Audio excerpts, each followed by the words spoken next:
Bonjour, je suis venue avec ma valise. C'est ma valise de conteuse. C'est une valise magique. Je ne l'ouvre pas avec des clés, non, je l'ouvre avec une formule magique. Turlututu, chapeau pointu, tarlatata, valise, ouvre-toi. Venez, approchez, venez voir ce qu'il y a dans ma valise. Oh. Dans ma valise, il y a une pomme. Et puis, il y a aussi un nain. Il y a, oh, Blanche-Neige. Dans ma valise, il y a un loup. Il y a le petit chaperon rouge. Il y a des petites souris. Une petite souris, deux petites souris, un gros rat et la citrouille magique de Cendrillon. Dans ma valise, il y a aussi un ours, un très gros ours, très costaud. Dans ma valise, il y a une rose. Et puis aussi, oh, les 3 poils du diable.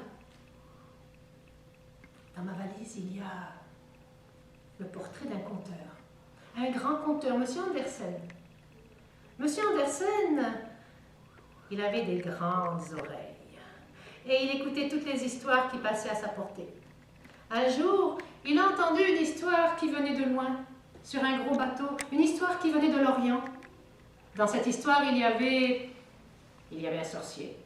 Il y avait un jeune homme qui n'était pas très honnête. Il y avait aussi une princesse. Et l'héroïne de l'histoire, c'était une lampe magique, la lampe d'Aladin. Alors, M. Andersen, il a décidé de raconter cette histoire à la mode de son pays.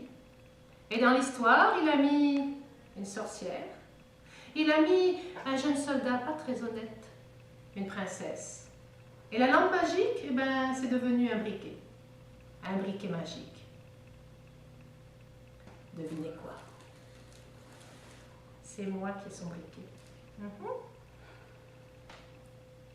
C'est le briquet magique de M. Andersen. Il est bavard, ce briquet. Il raconte des histoires. Quoi? Tu veux que je raconte ton histoire là, tout de suite? Non. Oh non, pas tout de suite.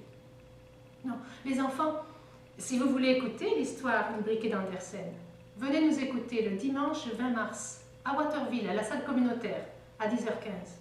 On vous attend pour un voyage au pays des histoires merveilleuses.